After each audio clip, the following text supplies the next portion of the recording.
بە هەمان گەرموگوڕی و نەریتی ڕەسەنی کوردیەوە کوردانی نیشتەجەی بەریتانیا پێشوازیان لە یەکەم ڕۆژی جەژنی ڕەمەزان کرد و کلتورە ئاینی و نەتەوەیەکانیان زیندوو کردەوە و بەجلی کوردیەوە لە دەوری یەک کۆبوونەوە و نوێژی جەژنیان بە کۆمەڵ ئەنجامدا. کوردانی تاراوگا هیوایان خواست ئەم جەژنە ببێتە مای خێر و ئاشتەوایی و یەکدەنگی بۆ تەواوی گەلی کورد لە هەر شوێنێکی جیهان هەن.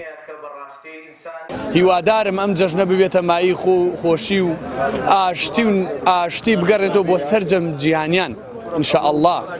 و لە وڵاتی غەریبی ئێمە وەکو کوردانی تاراوگە لێرە مزگەوتێکمان هەیە ئەمڕۆ هاتوین بە وتارێکی مامۆسای بەڕێز کۆتاییمان بە ڕەمەزانی پیرۆز هێنا.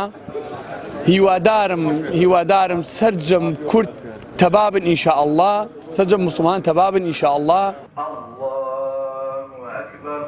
هەرچەندە هەستی غەریبی و دووری لە خاک و کەسوکار ئازاریان دەدات، بەڵام کۆبوونەوەیان لە دەوری یەکدی کەمێک لەو خەمەی ڕەواندوتەوە و شادی جەژنی بۆ گەڕاندوونەتەوە.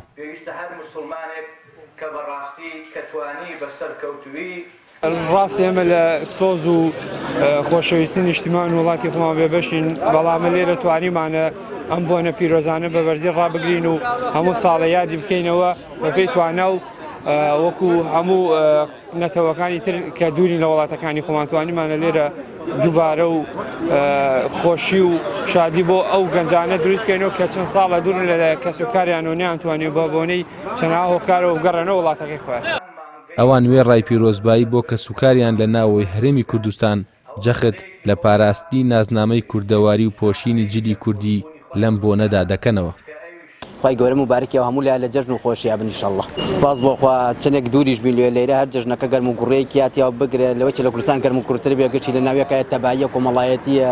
سپاس بۆخوا جەژنێکی زۆر گەرم و گوڕە لێرەوە بەجلی گشتی بەجلبەرگی کوردی و پیرۆزبایەکەکەین و جەژنە پیرۆزیەکەین و تێکەڵێکەکەین و گەردنیە گازاکەین و لە ناو مزگەوتەکان سپاس بۆخوا.